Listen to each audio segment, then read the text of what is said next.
The morning sun cast long shadows across Naval Air Station Oceana in Virginia Beach, and Staff Sergeant Danny Martinez leaned against the supply depot entrance, coffee in hand, watching a dusty sedan pull into the parking lot. It was barely 7 o'clock, and already the humidity hung thick in the air. "Here we go," he muttered to his buddy, Corporal Kevin Walsh, who stood beside him scrolling through his phone. The car door opened, and out stepped a woman who looked to be in her late 40s, maybe early 50s. She wore civilian clothes, khaki pants and a simple navy blue blouse, and carried a worn leather bag over her shoulder. Her dark hair was pulled back in a neat ponytail, showing streaks of gray she hadn't bothered to hide. There was something about the way she moved, though, steady and purposeful, that caught Danny's attention for just a moment before he dismissed it. Kevin called out, not looking up from his phone. The woman glanced their way, her blue eyes calm and assessing. "Just reporting in," she said quietly. Danny snorted. "Civilian contractor?" He waved vaguely toward the far end of the base.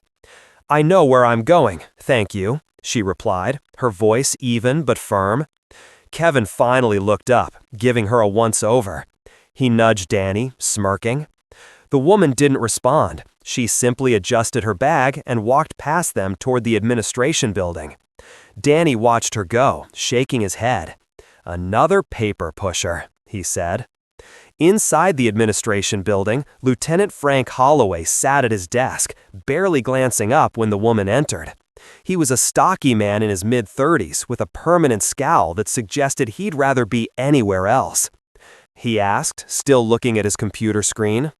"Commander Catherine Shaw, reporting for duty," she said, placing a folder on his desk. Frank's eyes flicked to the folder, then back to his screen. "Right, new logistics coordinator. We've got you set up in the office down the hall.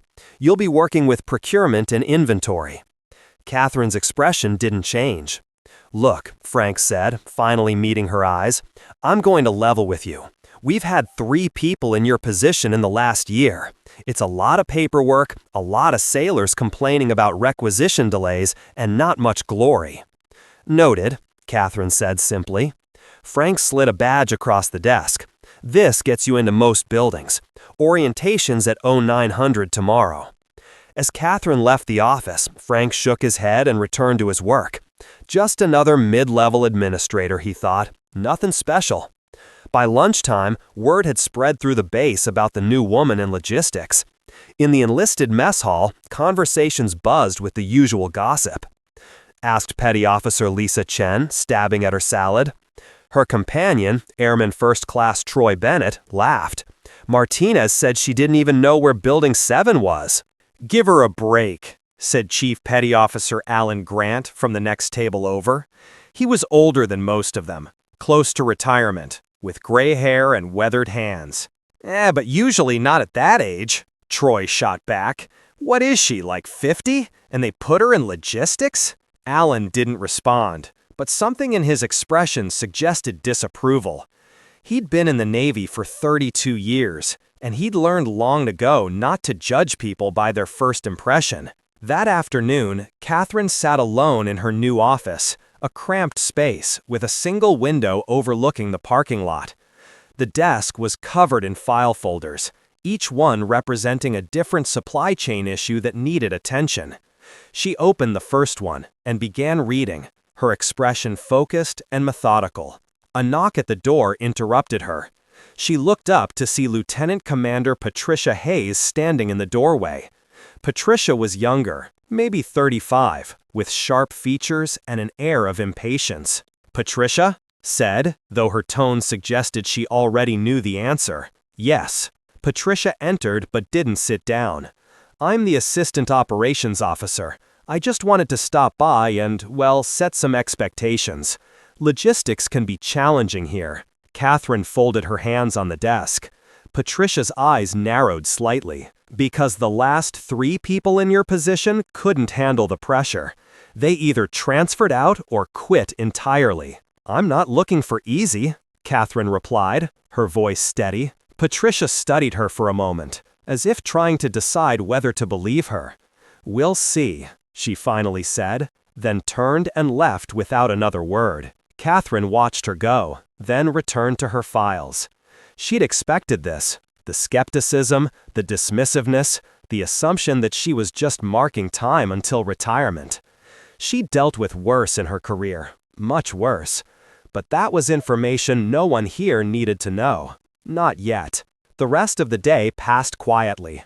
Catherine worked through dinner, familiarizing herself with the base's supply systems, identifying inefficiencies, and making notes. By the time she left at 1900 hours, the parking lot was nearly empty. As she walked to her car, she passed a group of young sailors gathered near the rec center. They fell silent as she approached, watching her with a mixture of curiosity and amusement. "Evening, ma'am," one of them said, the title dripping with sarcasm. Catherine nodded politely and kept walking. Behind her, she heard muffled laughter. "And she asks someone to print her emails," another added. Catherine didn't turn around. She simply got in her car and drove off base, heading toward the small rental house she'd secured in a quiet neighborhood 15 minutes away. The house was modest, 2 bedrooms, a small yard, but it suited her needs perfectly. No neighbors to ask questions, no need to explain herself. Inside, she changed into comfortable clothes and made herself a simple dinner of grilled chicken and vegetables. She ate at the kitchen table, looking through the window at the darkening sky, her mind already planning the next day's work. Her phone buzzed with a text message. She glanced at it and smiled slightly. It was from Admiral Richard Clayton, her mentor of 20 years. "How's the first day going, Kate?" She typed back quickly. "As ordered." "Good. Remember, this is surveillance only." Catherine set the phone down and finished her dinner. She'd spent 6 months preparing for this assignment, and she knew the stakes were high. Reports of corruption and supply chain fraud at Oceana had reached the highest levels of naval command, but they needed proof, solid, undeniable evidence, and they needed someone who could gather it without raising suspicion, someone no one would ever expect. She thought about the faces she'd encountered today, the dismissive lieutenant at the desk, the mocking sailors outside, the cold lieutenant commander who'd warned her about pressure. None of them had looked at her and seen what she really was. They'd seen exactly what she wanted them to see. A middle-aged woman, unremarkable and forgettable, probably counting down the days to retirement. Perfect. Catherine cleaned up her dishes and settled into the living room with her laptop. She had work to do, real work, that had nothing to do with requisition forms, files to review, patterns to identify, a network of corruption to unravel from the inside. But tomorrow, she'd be back in that cramped office, playing her part, letting them underestimate her. It was, after all, exactly where she needed to be. 3 weeks passed, and Commander Catherine Shaw settled into a routine that seemed utterly unremarkable to everyone around her. She arrived at 07:30 each morning, always carrying the same leather bag, always wearing simple professional civilian clothes. She ate lunch at her desk, she rarely spoke unless spoken to, and she stayed late most evenings, long after the administrative staff had gone home. Lieutenant Holloway asked one Thursday evening, poking his head into her office around 1800 hours. Catherine looked up from her computer. Frank shook his head. "That stuff can wait until tomorrow." "Not at all," Catherine replied with a slight smile. After Frank left, Catherine returned to her work, but not the inventory reports on her screen. With a few quick keystrokes, she switched to a hidden directory containing scanned documents, photographs, and detailed notes about irregularities she'd discovered in the supply chain. Missing equipment, falsified requisition orders, shipments that never arrived but were marked as delivered. The pattern was becoming clear. Someone was systematically stealing from the Navy, and they'd been doing it for at least 2 years. The next morning, Catherine witnessed something that would prove crucial. Catherine slowed her pace, pretending to check her phone while staying within earshot. The man was saying, his voice low. Patricia glanced around, not noticing Catherine in the early morning shadows. "Same as last time, but keep the paperwork clean." The man chuckled. "The old lady? Haze, she's not going to find anything." Just be careful, Patricia insisted. Do it next Tuesday during the change of watch. Catherine made a mental note of everything, her expression neutral as she walked past them toward the administration building. Neither Patricia nor the contractor gave her a second glance. That afternoon, Chief Grant stopped by Catherine's office.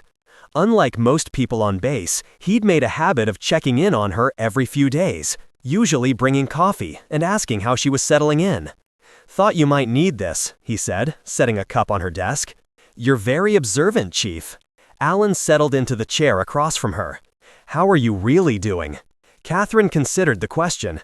Alan Grant was different from the others, more thoughtful, less quick to judge. She'd researched his record, 32 years of service, decorated twice, known for integrity and loyalty. If things went wrong, he might be a valuable ally, but for now, she had to maintain her cover. "About what I expected," she said honestly. Alan nodded slowly. "I've noticed that. For what it's worth, I've been reviewing some of your work.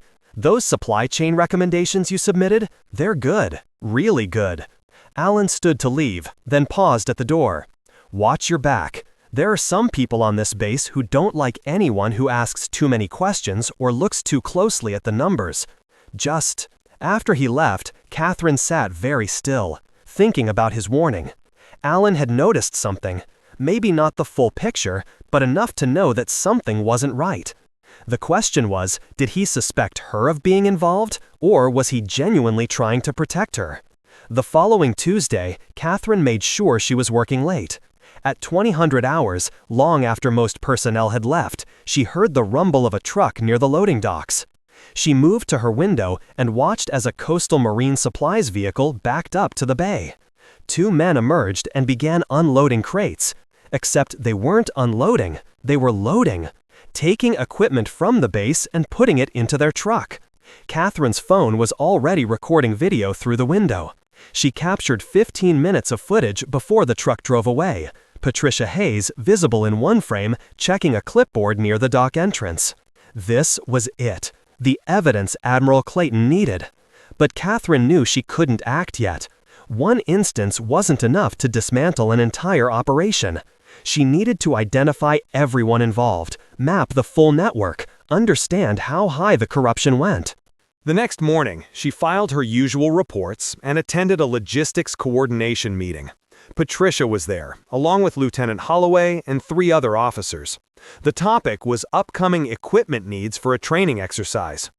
"We're looking at a shortfall on communications gear," Frank said, reviewing his notes. Patricia frowned. "That's impossible." Catherine spoke up quietly. "I reviewed that requisition file yesterday." The room fell silent. Patricia's eyes locked onto Catherine with an intensity that hadn't been there before. "Patricia?" asked, her voice carefully controlled. "I'm suggesting there's a discrepancy that needs investigation," Catherine replied evenly. "It happens. Could be a data entry error, could be the equipment was delivered to the wrong building." Frank jumped in. "Shaw's right, we should track it down." Patricia nodded slowly. "Of course." After the meeting, Catherine returned to her office, aware that she'd just painted a target on her back. Patricia would be watching her now, wondering how much she knew, whether she was a threat. Good, Catherine thought. Let her worry. That evening, Catherine sat in her rental house, compiling her findings into a detailed report for Admiral Clayton. She'd identified at least 3 other instances of equipment theft, all following the same pattern, all involving coastal marine supplies. The company was likely a front, she suspected, or at least complicit in the fraud. But she still needed to know who else was involved and where the stolen equipment was going. Her phone rang. It was Clayton. "Kate, I got your latest report." "Yes, sir." "Can you hold your position another month?" Catherine thought about Patricia's suspicious glare, about the warning Chief Grant had given her. "I can manage it, sir." "Then be careful." After the call ended, Catherine sat in the darkness of her living room, thinking about the risks she was taking. She'd volunteered for this assignment knowing it could be dangerous. Corruption always was. People who stole from the Navy had a lot to lose if they were caught, and they might do desperate things to protect themselves. But Catherine had been in dangerous situations before. Long before she'd accepted this undercover assignment, she'd served in places where the stakes were life and death. She'd commanded sailors in combat zones, made decisions that kept people alive, or sent them into harm's way. This was different, but it wasn't harder. She just had to stay patient, stay focused, and most importantly, stay invisible. Just the unremarkable middle-aged woman in logistics that everyone overlooked.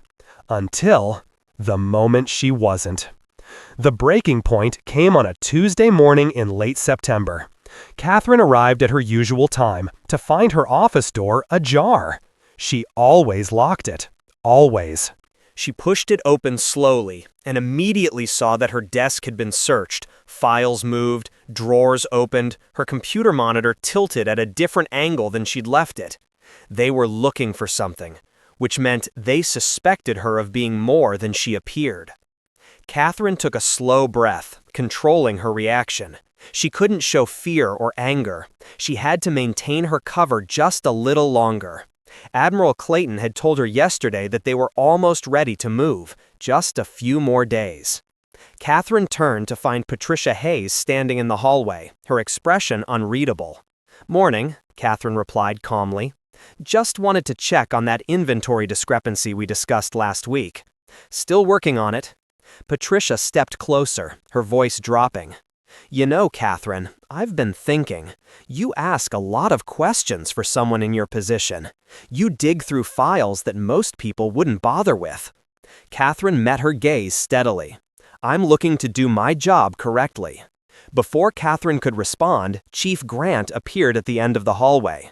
"Commander Hayes, the captain wants to see you in his office."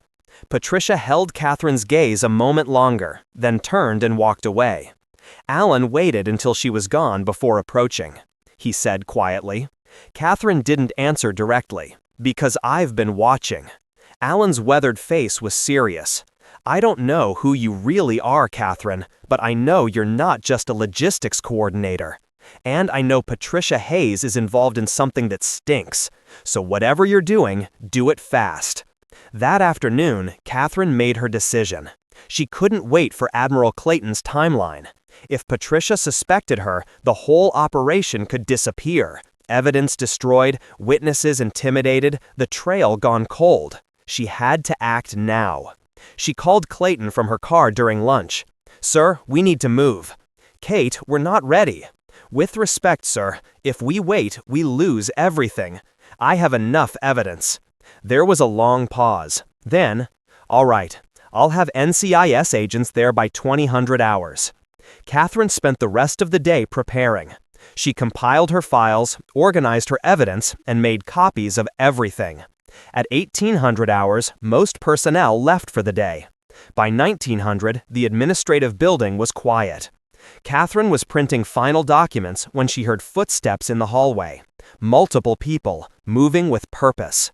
The door burst open.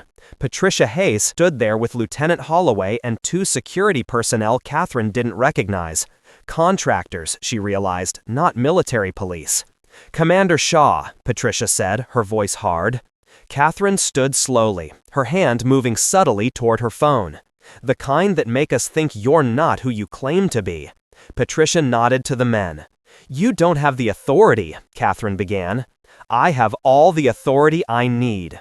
Patricia's smile was cold. "You've been asking too many questions, looking at things that don't concern you." The security contractors moved toward Catherine's desk. One reached for her computer, and that's when Chief Grant appeared in the doorway behind them. "I wouldn't do that if I were you," Alan said, his voice carrying a weight that made everyone freeze. Patricia turned. "Chief Grant, this doesn't concern you." Alan stepped into the room, and Catherine noticed he'd positioned himself strategically between her and the contractors. "See, I made some calls this afternoon to some old friends at NCIS. Asked them if they had any operations running on this base." Patricia's face went pale. "They told me," Alan continued, "that I should make sure nothing happened to Commander Catherine Shaw." He looked at Catherine with new understanding in his eyes. "She's also Rear Admiral Catherine Shaw, Naval Criminal Investigative Service." The room erupted into chaos. Frank Holloway backed toward the door, his face shocked. The security contractors looked at each other, uncertain, and Patricia Hayes' expression crumbled into something between rage and desperation. "You're lying," Patricia hissed. "She's nobody." She reached into her bag and pulled out her credentials, real ones this time, showing her actual rank. Rear Admiral Catherine Shaw, NCIS Special Operations Division. Patricia lunged toward the desk, presumably trying to grab evidence, but Alan blocked her path. At that moment, the sound of vehicles pulling up outside drew everyone's attention. Through the window, Catherine could see black SUVs with NCIS markings. "That would be the rest of my team," Catherine said calmly. Within minutes, NCIS agents flooded the building. Patricia Hayes and Frank Holloway were placed in custody. The security contractors, realizing they were in over their heads, cooperated immediately, providing names and details about the entire operation. Catherine spent the next hour briefing the lead agent, turning over all her evidence. By 2200 hours, additional arrests were being made across the base. The investigation would continue for weeks, but the core of the operation had been dismantled in a single night. Chief Grant waited outside her office while she finished her statement. When she finally emerged, exhausted but satisfied, he stood at attention. "No need for that, Chief," Catherine said with a tired smile. "Yes, ma'am, there is. I had no idea." Catherine shook her head. "Don't be. That was the point. I needed to be invisible, to be someone everyone would underestimate and ignore." Catherine extended her hand. "But thank you, Alan, for watching out for me and for trusting your instincts." They shook hands, and Alan smiled slightly. 32 years in the Navy teaches you a few things, like how to spot when something doesn't add up. 3 weeks later, Catherine stood in the base auditorium in her full-dress uniform, medals gleaming on her chest. The room was packed with personnel from across the station. Captain Morrison, the base commander, stood at the podium. "Today, we recognize the exceptional service of Rear Admiral Catherine Shaw, whose undercover investigation resulted in the dismantling of a major theft and fraud operation." The room erupted in applause. Catherine saw faces in the crowd. Sailors who'd mocked her, officers who dismissed her, young enlisted personnel who'd laughed when she walked past. Now they looked at her with respect, some with embarrassment, many with genuine admiration. But the person Catherine looked for most was Chief Grant, standing in the back row. When their eyes met, he gave her a slight nod and a proud smile. That meant more to her than all the official recognition combined. After the ceremony, Danny Martinez approached her hesitantly. "Admiral Shaw, I owe you an apology. The things I said that first day." Catherine raised a hand. "You saw what I wanted you to see, Staff Sergeant." "Still, ma'am, I learned something important, about assumptions." "We all make assumptions," Catherine said gently. "The key is being willing to change them when you learn new information. You seem like a good sailor, Danny." As the crowd dispersed, Admiral Clayton approached. "Well done, Kate. You did more than that. You showed that the best undercover work isn't about disguises or fake identities." He smiled. Catherine thought about the past 6 weeks. The dismissive comments, the condescending attitudes, the feeling of being invisible in a crowd. But she also thought about the victory they'd achieved, the corruption they'd exposed, and the message they'd sent throughout the Navy. "It was worth it," she said simply. That evening, Catherine returned to her rental house one last time to pack her belongings. Her next assignment was already waiting, a teaching position at the Naval War College, where she'd train the next generation of officers in ethics and leadership. As she loaded the last box into her car, her phone buzzed with a text from Chief Grant. "Thank you for your service, Admiral." Catherine smiled and typed back, "Thank you for seeing what others missed, Alan."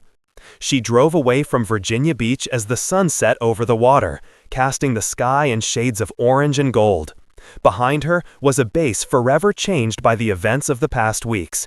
Ahead was new work, new challenges, new opportunities to serve. But Catherine knew that wherever she went, whatever uniform she wore, or didn't wear, she carried with her an important truth. Real strength isn't always loud or obvious. Sometimes it's quiet, patient, and easily overlooked. Sometimes it looks like an ordinary woman doing an unremarkable job. Until the moment when that woman stands up and shows the world exactly who she is. And that moment, Catherine reflected, is always worth waiting for.